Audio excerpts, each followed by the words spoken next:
Let us continue with AS 11. Question number 1 already done. Now look at question number 2. Question 2 is Opportunity Limited purchased an equipment costing 24 lakh on 1/4/2015 and the same was fully financed by foreign currency loan US dollar. आपने equipment purchase किया 24 लाख रुपए का, जिसकी financing आपने कैसे कराई पता है? फॉरेन करेंसी लोन लेके। यूएस डॉलर लोन है, payable in 4 annual equal instalment, 4 annual equal instalment में पे करना है। ठीक है, तो देखिए क्या कहता है फिर आगे।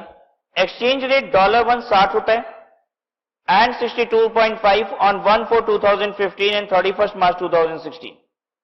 1/4/2015 को डॉलर का रेट था 60 रुपए और ईयर एंड पे डॉलर का रेट कितना हो गया है? 62 रुपए 50 पैसे। First installment was paid on 31 March 2016। पहली इंस्टॉलमेंट 31 मार्च 2016 को पे कर दी गई। कितना पे किया होगा? 1/4। ठीक है, अच्छा ध्यान दीजिएगा, यहां पे इंटरेस्ट की बात नहीं कर रहा है। पता है क्यों नहीं कर रहा है? क्योंकि इंटरेस्ट की बात AS1 डील ही नहीं करता है। लोन है तो इंटरेस्ट की भी तो बात आनी चाहिए। इंटरेस्ट की बात यहां कभी नहीं आएगी, इसलिए नहीं आएगी क्योंकि ये AS 11 का क्वेश्चन है। ठीक है, इंटरेस्ट की जो भी ट्रीटमेंट है पता है वो बताई कहां गई है? AS 16। The entire difference in foreign exchange has been capitalized. कह रहा है कि जितना भी एक्सचेंज का डिफरेंस है उसको कैपिटलाइज कर लिया गया है। You are required to state that how this transaction would be accounted for. आपके हिसाब से कैसे करना चाहिए? पहले तो हमको ये बताओ, ये लोग कैपिटलाइज कर दिए, ये सही किए कि गलत किए? हाँ, फॉरेन करेंसी लोन लिए, एक्सचेंज डिफरेंस हुआ, जितना एक्सचेंज डिफरेंस हुआ उससे एसेट को की कीमत ही बढ़ा दी है, क्योंकि लोन सब एसेट के लिए लिए थे, ये कह रहे हैं। ठीक किए हैं आप, ये परफेक्ट किए हैं, कोई दिक्कत नहीं है। 46A का ऑप्शन इनके पास है और 46A का ऑप्शन ये लोग अवेल किए हैं। ठीक है, अब हमसे भी पूछ रहा है तुम भी बताओ कैसे होना चाहिए, तो भाई कुछ तो अब हम भी लिखें। ठीक है, तो क्या लिखें बता दीजिए। मॉनेटरी आइटम है फॉरेन करेंसी लोन, और जितना एक्सचेंज फ्लक्चुएशन हुआ है वो एक्सचेंज डिफरेंस कहलाएगा, और हम कहां डाल देंगे? PL में। तो कुछ आप भी बताइए अपने मन से। ठीक है, पहले आपसे कह रहा है कि हमने तो कैपिटलाइज कर दिया है, तो कह दीजिए ठीक ही किए हो। ठीक है, अच्छा लग रहा है तो चलते रहो, कोई दिक्कत नहीं है हमको भी, लेकिन अगर मेरी भी कुछ सुनना चाहते हो तो हम भी बता देते एक दूसरा ऑप्शन। ठीक है, जो आप कर सकते हो, क्या कर सकते हो? इसको एक्सचेंज डिफरेंस की तरह ट्रीट कीजिए, PL में ले जाइए। क्लियर है सबको? चलिए लिखिए आंसर इसका।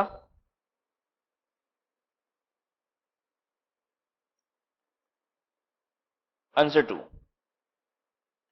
जर्नल एंट्री नहीं करनी है, आपको बताना है कि किस तरीके से ट्रांजैक्शन की अकाउंटिंग होनी चाहिए।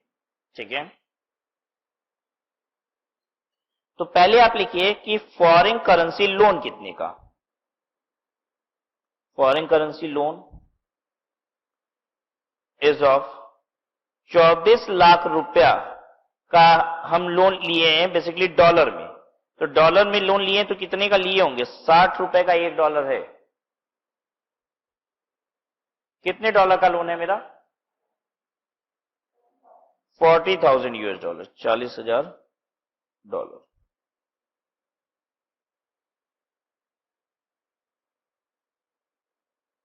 एक्सचेंज डिफरेंस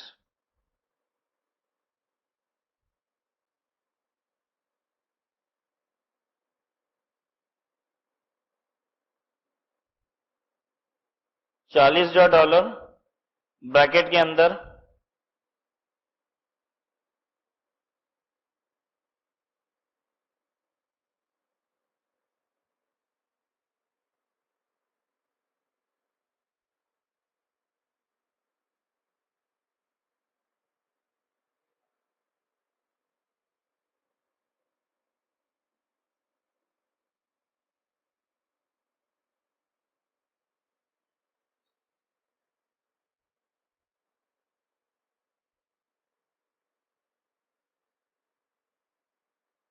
ठीक है।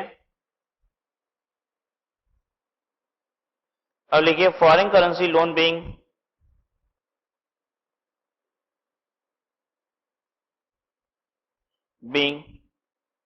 monetary item, so exchange difference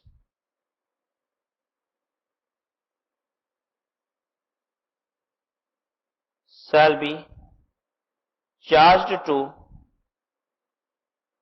profit and loss account.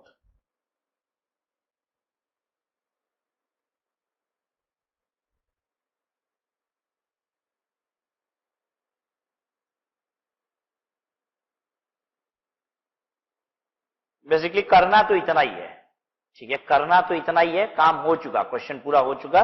लेकिन अगर आप चाहें, 100 बड़ी चीज है, ठीक है, अगर आप चाहें तो जनरल एंट्री भी करके दिखा दें, करना पसंद करेंगे? अपने लिए करिए, एग्जामिनर के लिए तो ही ना कर रहे, हम अपने लिए कर रहे हैं, अपनी तसल्ली के लिए, हमको अच्छा लगेगा इसलिए कर रहे हैं, करिए। लोन लेंगे, क्या एंट्री करेंगे? बैंक अकाउंट डेबिट करना नहीं है, ये सब ये याद रखिएगा। आपसे बस पूछ रहा था ट्रीटमेंट बताइए, ट्रीटमेंट बता दिया क्या करना है। Bank account debit to foreign loan, कितना रुपया? 24 लाख, ठीक है।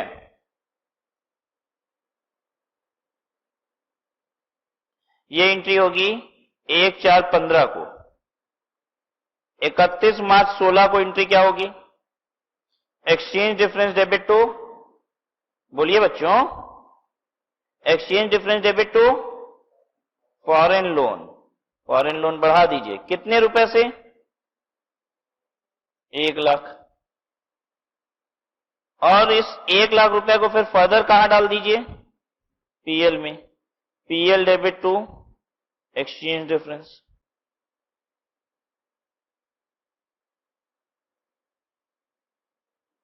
बोलिए, ठीक है।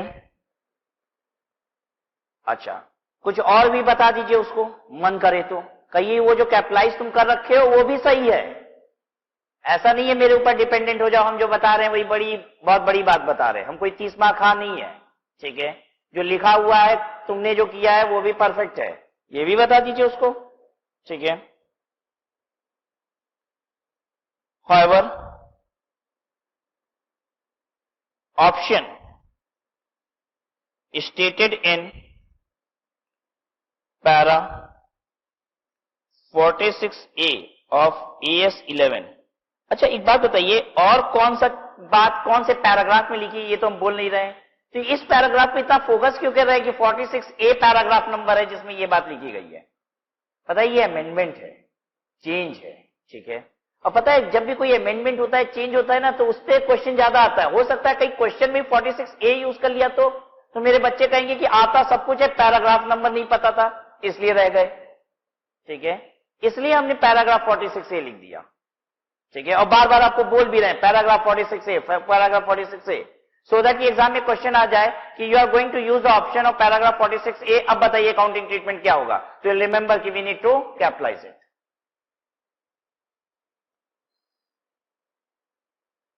क्या AS 11 का टेक्स्ट इतना ही बड़ा है जितना आपने पढ़ा है? ये सुपर शॉर्ट पढ़ा है आपने, ठीक है, to the crux, to the point, ठीक है। ये जो आपने चार्ट में प्रेजेंटेशन पढ़ लिया, इसकी बड़ी बड़ी लाइनें लिखी हुई हैं, ठीक है, आपको सीधे सीधे समझ में आ गया, अच्छा मॉनेटरी आइटम ये करना है, नॉन मॉनेटरी ये करना है, काम खत्म, ठीक है। However, option stated in paragraph 46A of AS 11 can be taken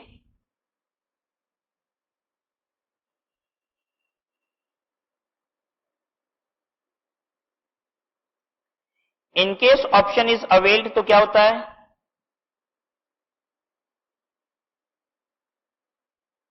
Exchange difference shall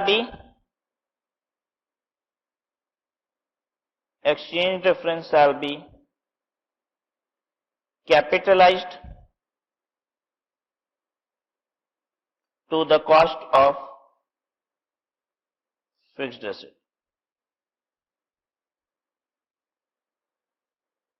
फिर उसके बाद लिखिए कि nothing is to be done. इसका मतलब हम ये नहीं कह रहे कि कुछ करना है, क्योंकि तुम ऑलरेडी कर लिए हो, कैपिटलाइज तो तुम कर ही चुके हो, तो ये भी बता दीजिए nothing is to be done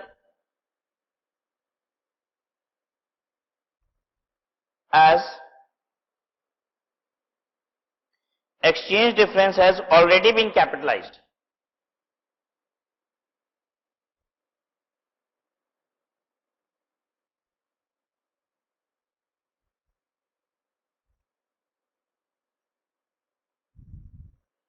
value of asset आज की तारीख में कितने की दिख रही होगी? कैपिटलाइज वो कर चुका है, तो 24 लाख रुपया में 1 लाख रुपया और ऐड हो गया होगा, 25 लाख रुपए की एसेट दिख रही होगी। ये हो गया एक फुल फ्लेज्ड आंसर।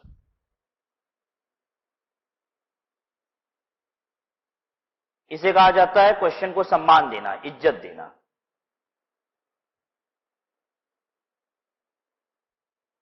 लायक नहीं था इतने के, लायक बस इतने के ही था, बस इतना ही देना था। सम्मान कितना देना था? इतना। ये हमने इसकी अच्छी मेहमान नवाजी कर दी, ये सब बाकी मेहमान नवाजी है।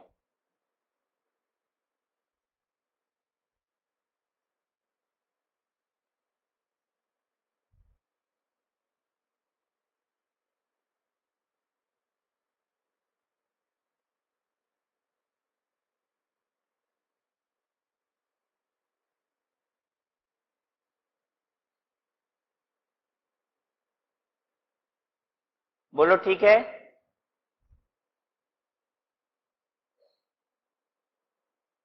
Question 3.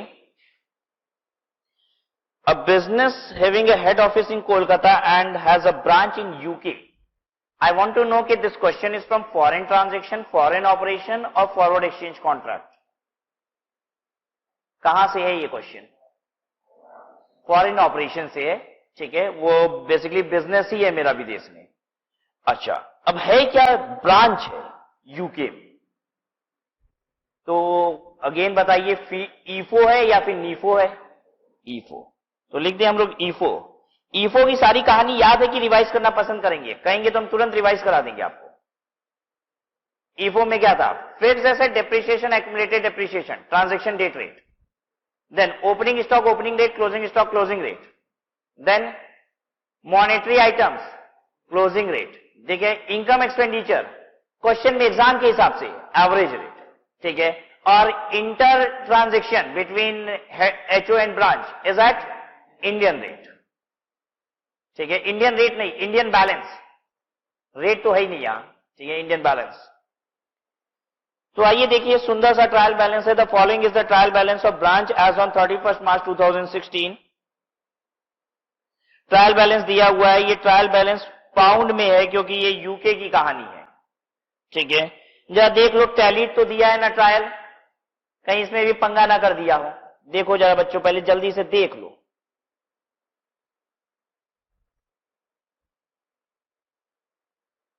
देख लो का मतलब देख लो नहीं, जोड़ दो। घूर घूर के सब कोई देख रहे हो स्क्रीन पे।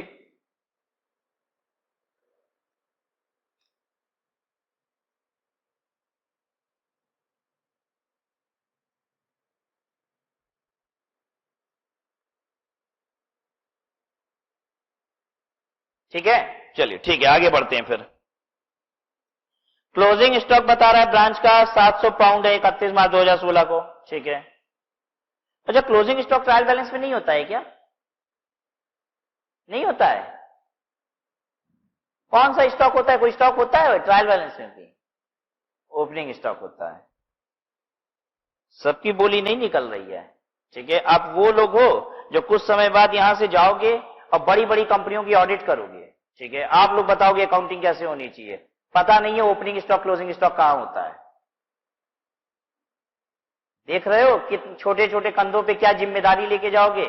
मल्टीनेशनल कंपनीज की अकाउंटिंग देखोगे, ऑडिट करोगे उनकी, और जानकारी नहीं है ओपनिंग स्टॉक क्लोजिंग स्टॉक कहां होना चाहिए। अच्छा, एक बात बताओ, ट्रायल बैलेंस में सारे तो क्लोजिंग बैलेंसेस होते हैं, तो ये स्टॉक का क्यों ओपनिंग बैलेंस होता है? जब सारे क्लोजिंग बैलेंसेस होते हैं तो एक ओपनिंग अकेला बेचारा क्या करता है? उसका मन लगता होगा, बोर नहीं हो जाता होगा बेचारा अकेले ओपनिंग, बाकी सात क्लोजिंग। कोई बता सकता है क्यों?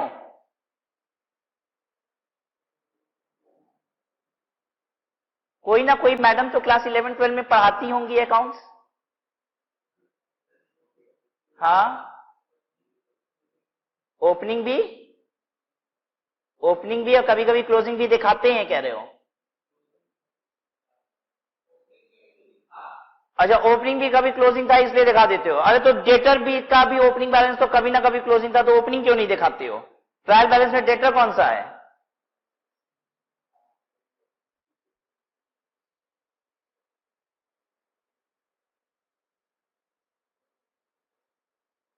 बोलो।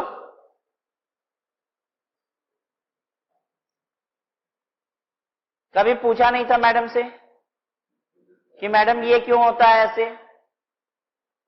बाकी सब्जी ट्रायल में आप कह रही है क्लोजिंग ले आओ और स्टॉक को ओपनिंग लेके चली आ रही है और टैली भी करा दे रही है और हमको बता भी नहीं रही है, क्यों?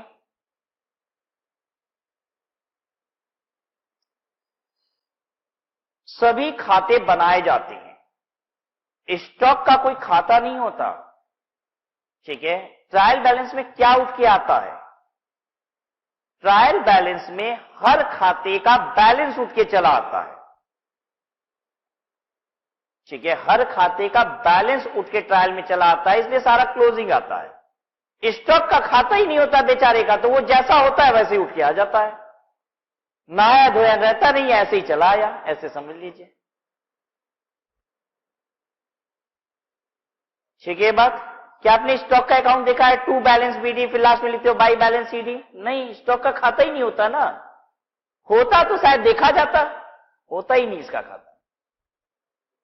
ठीक है, आ जाओ, चलो आगे देखो, क्योंकि इतनी छोटी छोटी बात करना आपके साथ अच्छा नहीं है, क्योंकि आप बड़ी बड़ी अकाउंटिंग करने लग गए, आप लोग पढ़ने लग गए AS 11। हम लोग फॉरेन ट्रांजेक्शन देखते हैं, फॉरेन ऑपरेशंस देखते हैं, फॉरवर्ड एक्सचेंज कॉन्ट्रैक्ट देखते हैं, कितनी बड़ी बड़ी बात करती है। इतनी छोटी बात करेंगे अच्छा लगेगा? बताओ, ओपनिंग स्टॉक क्लोजिंग स्टॉक, अरे शोभा नहीं देगा, आपके स्टेटस के बराबर की बात नहीं है। Depreciation at the rate of 10% per annum is to be charge on fixed asset. Fixed asset पे 10% का डेप्रिसिएशन चार्ज करना है, तो कर दिया जाएगा। Prepare the trial balance after being converted into Indian rupee. कह रहा है एक इंडियन रूपी में ट्रायल बैलेंस बना दो इसका, तो ठीक है, अकॉर्डिंगली कन्वर्ट कर देंगे, जो जो रेट हमें पता है उस पे। Exchange rate of pound on different dates are as follows. 1/4/2013 को इतने का था, 1/4/2015 को इतने का, 31/मार्च/2016 को इतने का है। ठीक है, 1/4/2013 का किस लिए बता रहा है भाई? हम 15-16 में है तो 1/4/2015 बता रहा है, 31/मार्च/16 बता रहा है, समझ में आ रहा है? ये 1/4/2013 का क्या काम है? फिक्स्ड एसेट है ना, उसको कन्वर्ट किस पे करेंगे? उसी ट्रांजेक्शन डेट के रेट पे। और तो और उस फिक्स्ड एसेट का डेप्रिसिएशन भी आएगा 10%, उसको भी किस पे कन्वर्ट करेंगे? ट्रांजेक्शन डेट के रेट पे। फिक्स्ड एसेट, उसका एक्यूमुलेटेड डेप्रिसिएशन या फिर डेप्रिसिएशन, सब किस पे कन्वर्ट होता है? Transaction date rate. हो गया क्वेश्चन पूरा? हाँ, हो गया।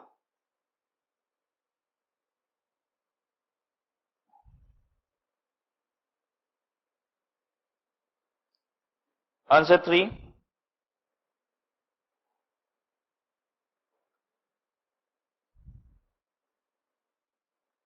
Trial balance of UK branch.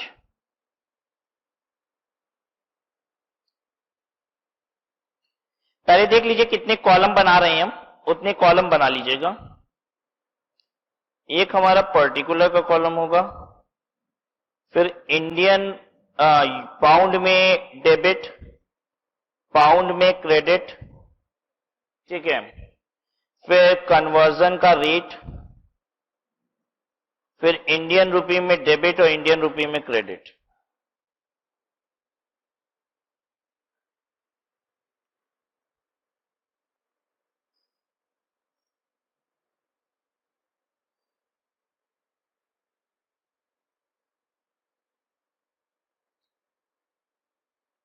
Particular,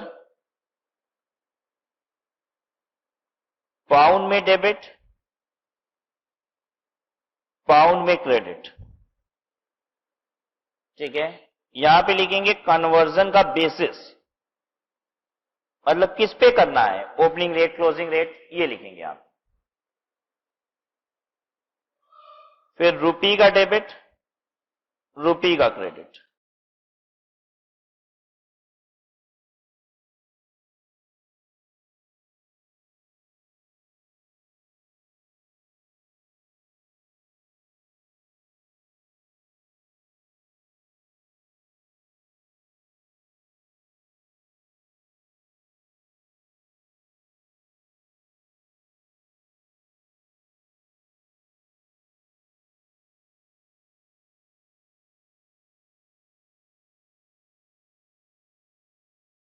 trial balance copy करिए जल्दी से, जो क्वेश्चन में ट्रायल बैलेंस है पहले पाउंड में तो कॉपी कर दीजिए, फिर बाकी हम लोग कन्वर्ट करके इंडियन रुपी बना लेंगे। कॉपी कर रहे हैं। Fixed asset, debtors, opening stock, goods from HO, sales, purchase, wages, salaries, cash, remittance to HO, HO account, creditor. ठीक है। और जब आप कन्वर्ट करेंगे ना, देखिए तो कहीं ना कहीं डेबिट क्रेडिट में डिफरेंस आ जाएगा। ठीक है। अभी टैली डेब पाउंड में है, इंडियन रुपी में अलग अलग रेट पे बना रहे हैं ना, तो कहीं ना कहीं डिफरेंस आ जाएगा। जो डिफरेंस होगा उसी को बोलते हैं एक्सचेंज डिफरेंस। तो एक कॉलम बना लो, एक्सचेंज डिफरेंस आएगा। एक्सचेंज डिफरेंस के बाद यहां पे अब आप टोटल करना ट्रायल का। देखिए पाउंड वाले में नहीं होगा, तो यहां हम डैश पहले ही लगा दे रहे हैं। पाउंड वाले में नहीं होगा, ये डिफरेंस किस में आएगा? इंडियन रुपी में। अब ट्रायल बैलेंस के बाद भी कुछ आइटम है आपके, उसको टोटल के बाद लिख के उसको भी कन्वर्ट कर दो। क्या क्या चीजें और हैं? एक तो है आपका क्लोजिंग स्टॉक और दूसरा डिप्रीशिएशन।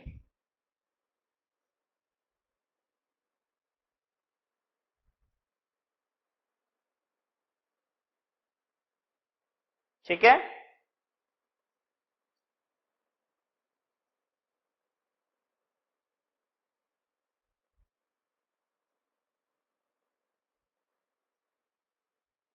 बैलेंसेस लिखिए सारे पाउंड में पहले।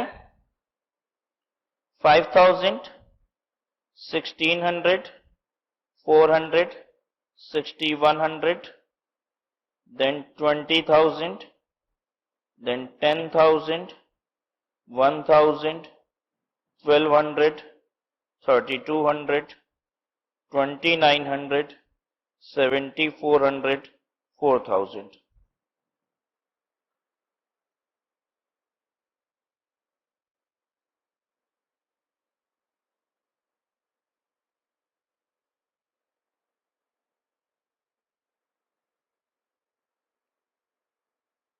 ठीक है।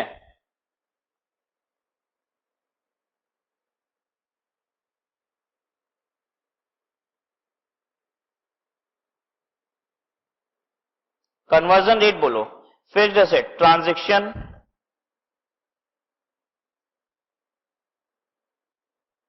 Transaction date rate, debtor, closing rate, opening stock, opening rate, goods from HO, goods from HO, तो एचओ जितने पे रिकॉर्ड किया होगा एक्चुअल ले लेंगे। Will take the actual balance. ठीक है। There is no need of any rate over here. Sales,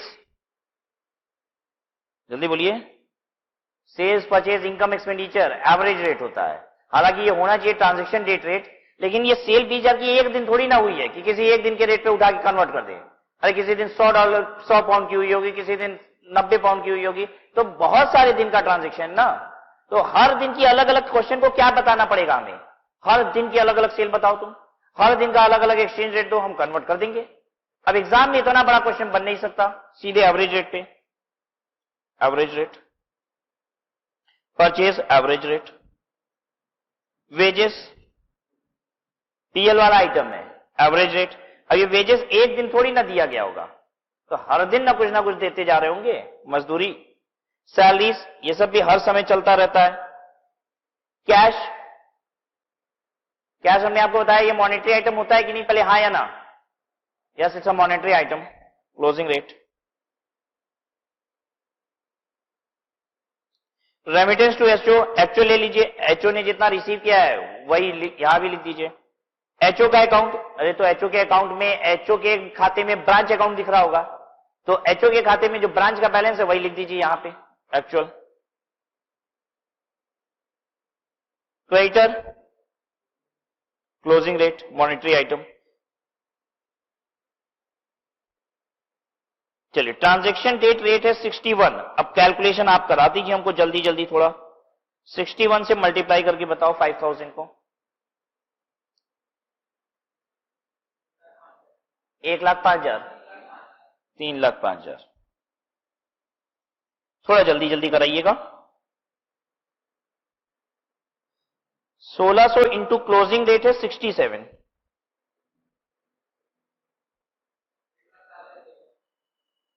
counter check करते रहिएगा, किसी को कोई डिफरेंस मिले तुरंत बता दीजिएगा, कॉपी नहीं कीजिएगा, चेक करिए calculation. Then opening rate, opening rate है 63।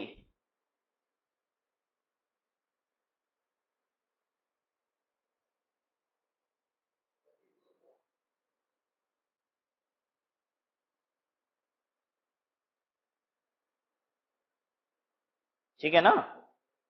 गुड्स फ्रॉम एचओ एक्चुअल ले लो, एचओ एचओ की बुक्स में 4,02,000 दिख रहा है, तो वही ले लो 4,02,000। सेल्स को एवरेज रेट पे करो, ओपनिंग 63 है, क्लोजिंग 67 है, तो 65 हो गया। Opening plus closing divided by 2, 65, 65 पे कन्वर्ट करो।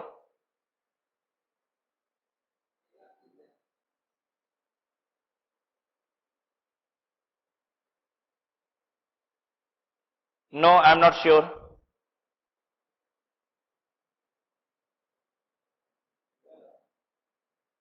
13 लाख रुपए ना?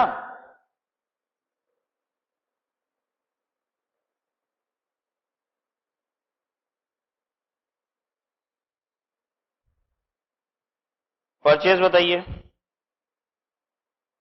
6,50,000।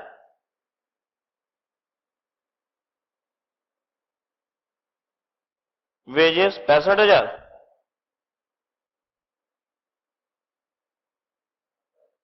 $70,000। सैलरी कितना?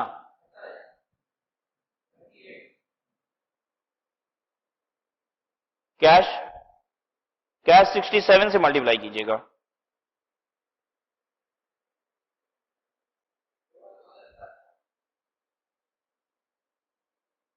2,14,400। और बोलिए, रेमिटेंस टू एचओ एक्चुअल ले लीजिए यहां पे, तो 191।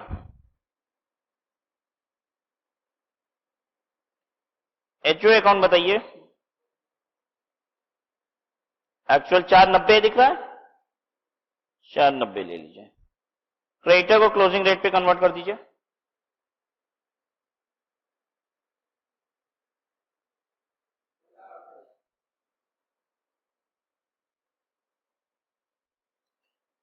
कुछ बातें आपको बता देते हैं, जब भी फॉरेन ट्रांजैक्शन का क्वेश्चन आता है तो एग्जाम में जनरली मॉनेटरी आइटम पूछता है, ठीक है। और जब भी फॉरेन ऑपरेशन का क्वेश्चन आता है तो आपसे जनरली पता है क्या पूछता है, ईफो, ठीक है। आप जो क्वेश्चन क्लास में कर रहे हैं, ये क्वेश्चन और जितनी नॉलेज आपको दी गई AS 11 की, आप इसको अप्लाई करते हैं तो हर एक क्वेश्चन को करने के लिए सक्षम होते हैं। चलिए, अब कहीं ना कहीं डिफरेंस आ रहा होगा डेबिट क्रेडिट में, जब देख लीजिए कितना डिफरेंस है। जिस भी साइड में डिफरेंस है वो बैलेंसिंग फिगर डाल दीजिए, दोनों बराबर कर दीजिए। फिर पाउंड की टोटल करा दो, ये तो किए थे तुम लोग ना, 31,400। या इसको भी बैलेंस कीजिए।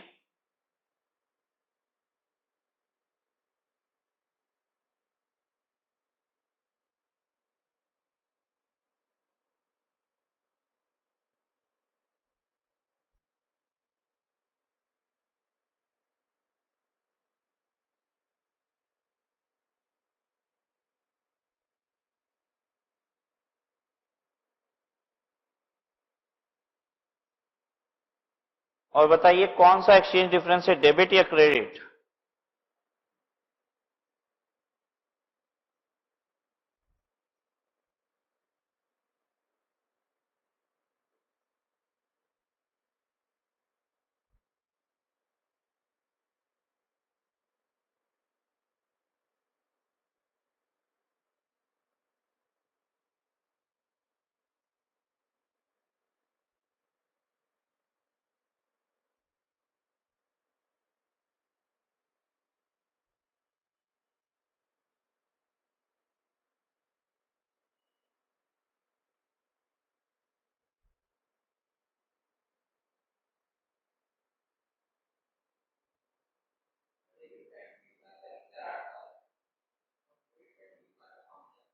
हाँ तो डिफरेंस बताओ, वही तो एक्सचेंज डिफरेंस है।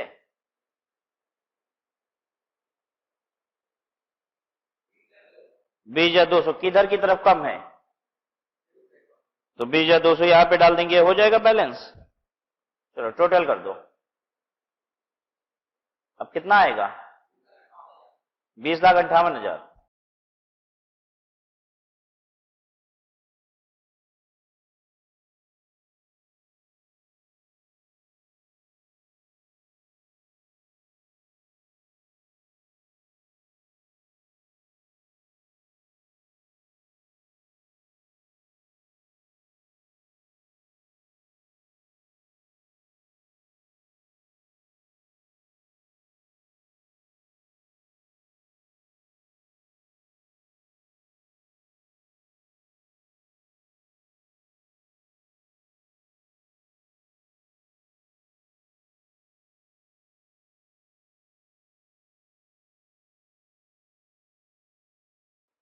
ठीक है, अच्छा ये लॉस हुआ कि गेन हुआ?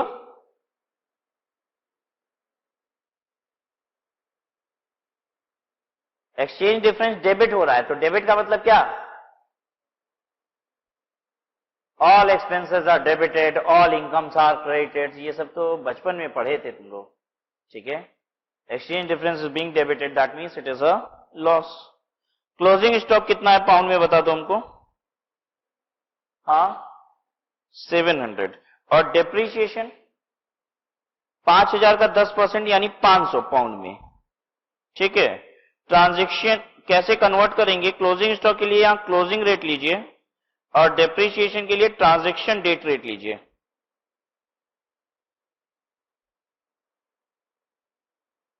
बताइए 46,900।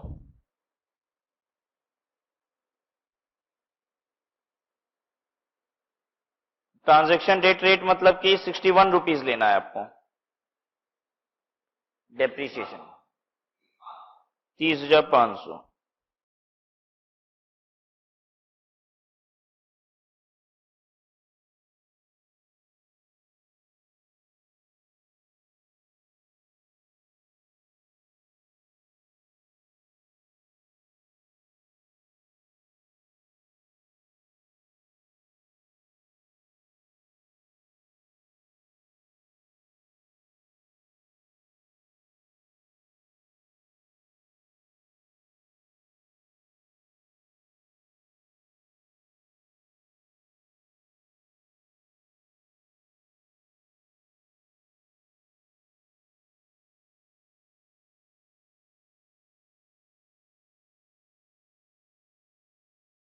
ठीक है,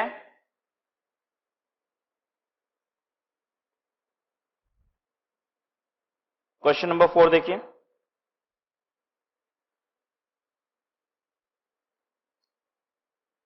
Question number 4 is Rao Limited purchased a plant for $1 lakh on 1st February 2016, payable after 3 months. Dollar में लोन है, ठीक है, no it's not a loan. Plant has been purchase for $1 lakh, payable after 3 months, 3 महीने के बाद payment करनी है। तो 1 फरवरी की पेमेंट यानी कब करनी है, when you have to make the payment, फरवरी मार्च अप्रैल, 30 अप्रैल को पेमेंट करनी है। Company entered into a forward contract for 3 months at the rate of ₹49.15 पर डॉलर। कह रहा है उसने फॉरवर्ड कॉन्ट्रैक्ट कर लिया, ठीक ही बात है, मशीन खरीदे हैं डॉलर में पैसे देने हैं, तो गया बैंक में जाके कॉन्टेक्ट कर लिया कि भाई बताओ 3 महीने बाद डॉलर कितने का दोगे, तो बैंक वाले ने क्या बोला 49.15। इस रेट को क्या बोलते हैं, कौन सा रेट, फ्यूचर रेट। जिस रेट पे सौदा हुआ है that is future rate. Exchange rate पर डॉलर ऑन 1 फरवरी वाज 48.85। ये अब 1 फरवरी का रेट बोल रहा है, जिस दिन वो गया था उस दिन 48.85 ही चल रहा है। ये कौन सा रेट है, स्पॉट रेट। इन दोनों के डिफरेंस को क्या बोलते हैं, देखिए ज्यादा पैसा ले रहा है, 48.85 का रेट है, कह रहा है आओ 3 महीने बाद तुमको 49.15 का देंगे, तो this differential is called premium. Premium का क्या किया जाता है, amortized in PL. In what way is it is to be amortized? Over the period of contract. How will you recognize in the profit and loss on forward contract in the books of Raw Limited? Raw Limited की books में कैसे आप इसको record करेंगे, तो ध्यान दीजिए बीच में मार्च 31, 2000 क्या आएगा 16, तो 3 महीने का बेसिकली ये कॉन्ट्रैक्ट है, तो जो भी प्रीमियम आप दे रहे हो 3 महीने का खर्चा है, ठीक है। 2 महीने करंट फाइनेंशियल ईयर में आ रहे हैं, दैट इज 15-16 में, तो 2 महीने का जितना होता है इस ईयर में चार्ज कर देंगे, और 1 महीने का कब चार्ज कर देंगे, अगले फाइनेंशियल ईयर। इतनी बात आपको लिखनी है, ठीक है।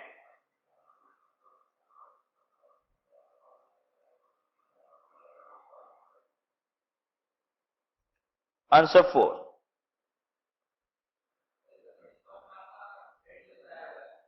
नहीं, अगर नहीं भी दिया हुआ है ना, तो बाय डिफॉल्ट हम यही एज्यूम करते हैं कि financial year is April to March. जब क्वेश्चन बोल दे स्पेसिफिकली ना कि this is calendar year January to December, तभी मानते हैं जनवरी दिसंबर। बाय डिफॉल्ट ये हमेशा मान के चलना है कि 31 मार्च क्लोज होता है अकाउंट, ठीक है। 31 मार्च का रेट क्या है, जरूरत है क्या, नहीं। 31 मार्च के रेट की जरूरत पता है कब होती है, जब हम स्पेकुलेशन के लिए फॉरवर्ड एक्सचेंज कॉन्ट्रैक्ट लेते हैं, तब हमको 31 मार्च के रेट पे, मार्केट रेट पे उसको पहुंचा देना होता है और गेन और लॉस रिकॉग्नाइज करना होता है। यहां तो सिर्फ प्रीमियम खर्चा है और over the period of contract charge कर देना है, चाहिए भी नहीं आपको। लेकिन शायद अगर एग्जाम में क्वेश्चन आए तो आपसे गलती कराने के लिए ये सब भी दे दे, बिना मतलब वाली बात, ठीक है। क्लोजिंग डेट का रेट अगर देता भी तो हम यूज नहीं करते, मेरे काम का ही नहीं है। चलिए लिखिए, फॉरवर्ड रेट 49.15, फॉरवर्ड रेट और rate at future date, this is forward rate, and आप इस फॉरवर्ड रेट को क्या बोलते हैं, this is the rate at future date, ठीक है। माइनस इसमें से कर दीजिए spot rate, spot rate 48.85, minus कर दीजिए जो आ रहा है वो प्रीमियम है 30 पैसे,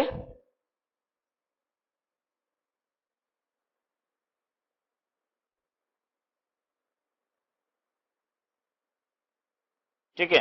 टोटल प्रीमियम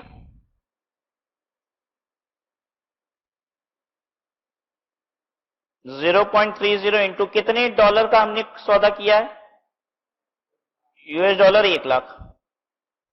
1 लाख डॉलर पे 30 पैसे लेगा, कितना ले लेगा हमसे, 30,000 रुपया, दिस इज 30,000 रुपी।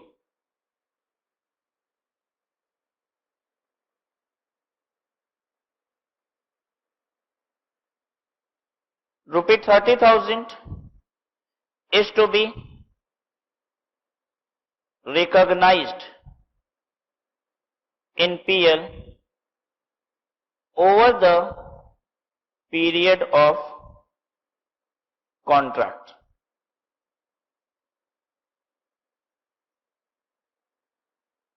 30,000 रुपए को over the period of contract PL में रिकॉग्नाइज करना है।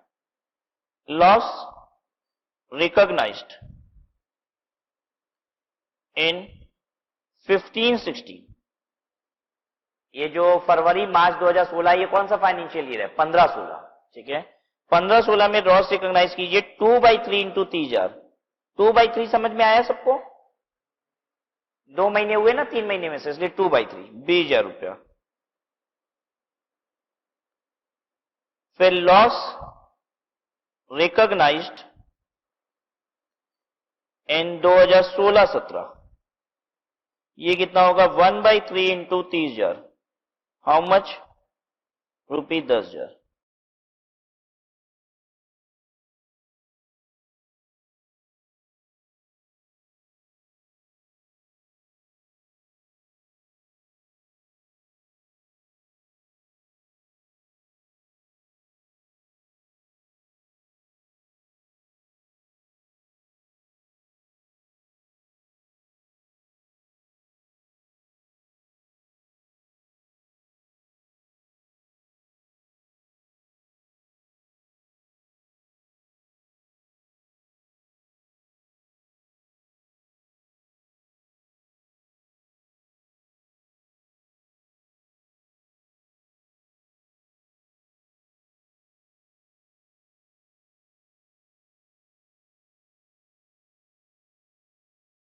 Question 5.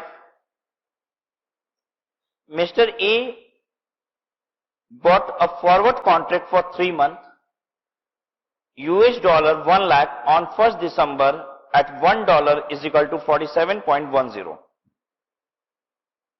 When exchange rate was US dollar 1 is equal to 47.02. Mister A forward exchange contract कर रहा है, रेट जिस दिन कर रहा है कॉन्ट्रैक्ट उस दिन रेट है 47 रुपए 2 पैसे का, ये 47 रुपए 2 पैसे का, वो कॉन्ट्रैक्ट कर कितने में रहा है 47 रुपए 10 पैसे। ठीक है, 3 महीने का कॉन्ट्रैक्ट है, मतलब 3 महीने बाद वो डॉलर खरीदेगा और क्या भाव का मिलेगा उसको 47 रुपए 10 पैसा। जिस दिन कॉन्ट्रैक्ट कर रहा है उस दिन का रेट क्या है 47 रुपए 2 पैसा। ठीक है ना। On 31 December when he closed his books, exchange rate was US dollar 1 is equal to 47 रुपए 15 पैसा। ऊपर पहले 1 दिसंबर की कहानी बता रहा था, अब कह रहा है 31 दिसंबर ईयर एंड है, मतलब कैलेंडर ईयर बताना चाह रहा है। तो कैलेंडर ईयर क्वेश्चन को कहने का हक है, बाय डिफॉल्ट हम हमेशा क्या एज्यूम करेंगे 31 मार्च इज द अकाउंट क्लोजर। इस क्वेश्चन में कह रहा है तो मान लेते हैं 31 दिसंबर अकाउंट क्लोजर हो रहा है और $1 का रेट 47 रुपए 15 पैसा है। ठीक है, अच्छा हम कब ये लिए हैं कॉन्ट्रैक्ट 1 दिसंबर को, 1 दिसंबर का कॉन्ट्रैक्ट पूरा कब होगा दिसंबर जनवरी फरवरी। ठीक है, ऑन 31 दिसंबर ही decided to sell the contract at 47 रुपए 18 पैसा। कह रहा है कि 31 जनवरी को इसने डिसाइड किया कि हम कॉन्ट्रैक्ट दे देते हैं 47 रुपए 18 पैसे का। ठीक है, क्लियर है, अकाउंट क्लोजर के बाद वो बेच भी देगा। So how the profit from contract will be recognize in the books, books में प्रॉफिट कैसे रिकॉग्नाइज होगा। एक बात बताइए, इसने फॉरवर्ड एक्सचेंज कॉन्ट्रैक्ट क्यों लिया है, has it taken to really purchase those dollars, नहीं। क्वेश्चन नंबर 4 और 5 में क्या अंतर था, क्वेश्चन नंबर 4 कहता था उसने प्लांट लिया है 1 लाख US डॉलर का और इसलिए वो फॉरवर्ड एक्सचेंज कॉन्ट्रैक्ट में किया है। यहां ये नहीं कहता, यहां कहता है मिस्टर ए ने फॉरवर्ड एक्सचेंज कॉन्ट्रैक्ट लिया है बस। पता है ये क्वेश्चन कौन सा है, स्पेकुलेशन, ऐसे ही समझेंगे। एग्जाम में जब भी देगा उसने इन्वेंट्री खरीदी है, उसने एसेट खरीदा है और इसलिए वो फॉरवर्ड एक्सचेंज कॉन्ट्रैक्ट है, तो आप समझ जाइएगा बिजनेस के लिए। एंड व्हेनेवर आपसे सीधे कहता है उसने फॉरवर्ड एक्सचेंज कॉन्ट्रैक्ट ले लिया है, देन यू विल अंडरस्टैंड कि it is for speculation purpose. ठीक है, उसने जनवरी में बेचा है, ये आपको गुमराह करने के लिए बोल रहा है। 31 दिसंबर को अकाउंट क्लोजर डेट आ गई, 31 दिसंबर को प्रॉफिट लॉस उस समय रिकॉग्नाइज हो जाएगा एक बार को। ठीक है, आइए सॉल्व करते हैं इसको। आंसर 5,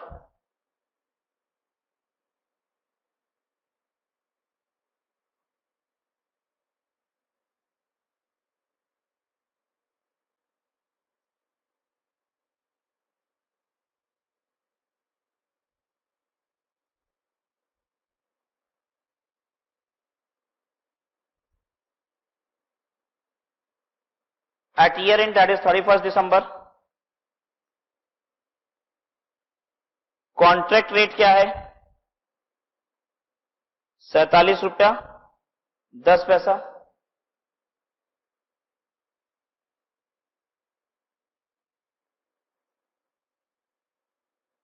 मार्केट रेट क्या है 47 रुपया 15 पैसा। ठीक है, गेन कितना हो गया 5 पैसा।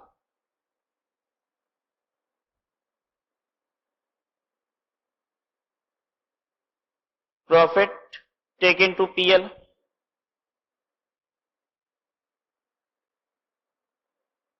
₹5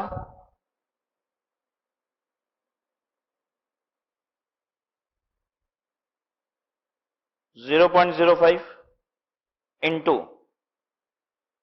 $1,00,000 था, $1,00,000 कितना हो जाएगा? 5,000।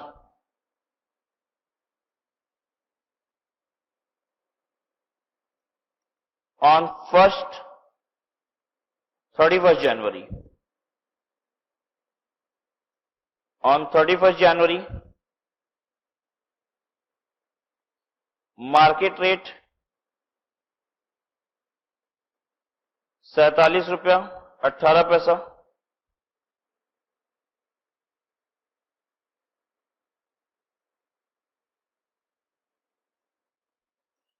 लास्ट रेट कहां पे पहुंचा दिए थे? लास्ट रेट ₹47.15 तक का इनकम रिकॉग्नाइज हो चुका है। लास्ट रेट ₹47.15, 0.03 पैसे का gain,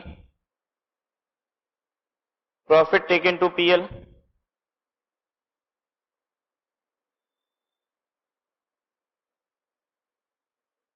$3 into $1,00,000 is equal to 3,000।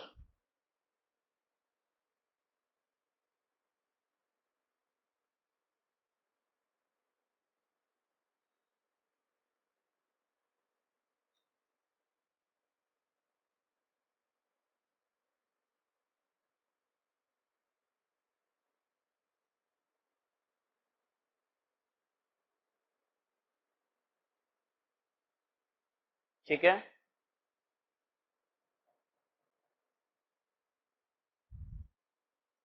Question 6, A Limited purchased fixed asset costing ₹3,000 lakh on 1/1/2016।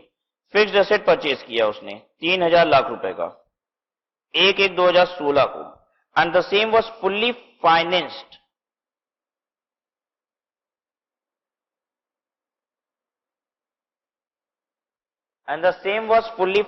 by foreign currency loan $, payable in 3 annual equal installment।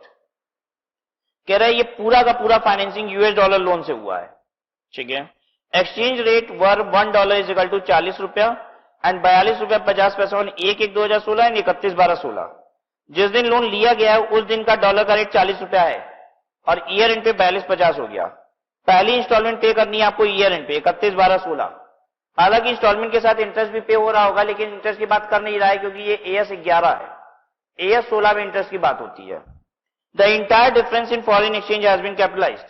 कह रहा है पूरा का पूरा इंटरेस्ट डिफरेंस हम क्या किए हैं? कैपिटलाइज किए हैं। तो अच्छा किए हो, फिक्स्ड एसेट के लिए लोन लिए थे तो डिफरेंस कैपिटलाइज किया जा सकता है। You are required to state how this transaction would be accounted for.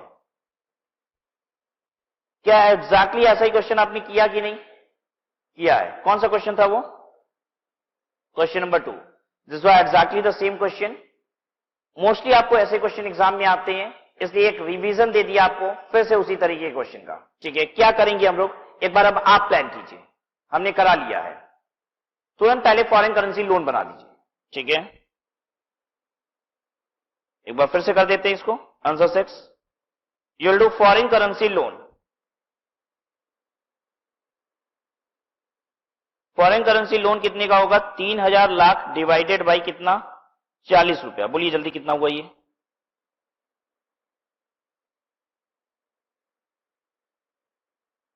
Figure lakh में निकाल लो ना, 3,000 डिवाइडेड बाई 40 कर दो, 75 लाख। 75 लाख $, का लोन लिया। एक्सचेंज डिफरेंस कितना? $75 लाख $, इंटू 42.50 माइनस ₹40, ₹2.5। ₹2.5 कितना होता है? 187.5 लाख।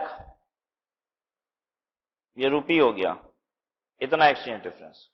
ठीक है, क्या किया जाएगा इसका? Charge to PL. ठीक है, charge to profit and loss account. ठीक है। उसके बाद आप बता सकते हैं ऑप्शन 46A का लिया जा सकता है, ठीक है। Option 46A, option para 46A can be taken. अगर आप ऐसा करते हैं तो nothing is to be done.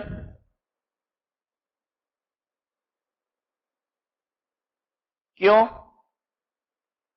क्योंकि ऑलरेडी कैपिटलाइज हो रखा है, ठीक है। क्वेश्चन ही बोल रहा था it has been capitalized as exchange difference is already capitalized.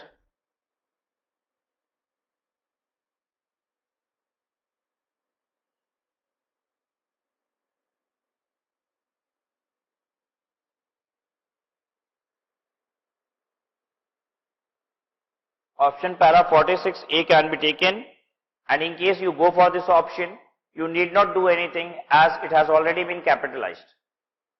And in case you are willing to do charging to PL, तो आपको जो कैपिटलाइजेशन हो गया है वो हटाना भी पड़ेगा।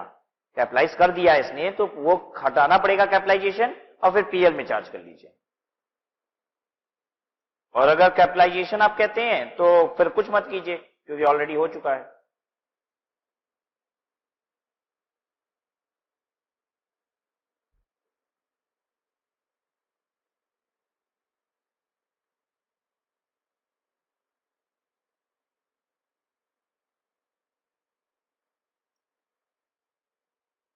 Now look at the next question. Difference between EFO and NIFO. This is NIFO.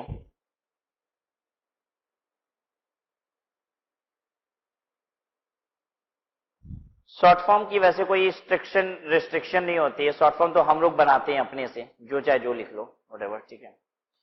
तो डिस्टिंक्शन बिटवीन ईफो एंड नीफो करना है आपको। हमने आपको सिखा दिया है, ये एक थ्योरेटिकल क्वेश्चन बन सकता है, आप इसे याद कर लेंगे डिफरेंसेस को, so that you can write this theoretical question answer, ठीक है। So this was all about AS 11। We have completed with this accounting standard.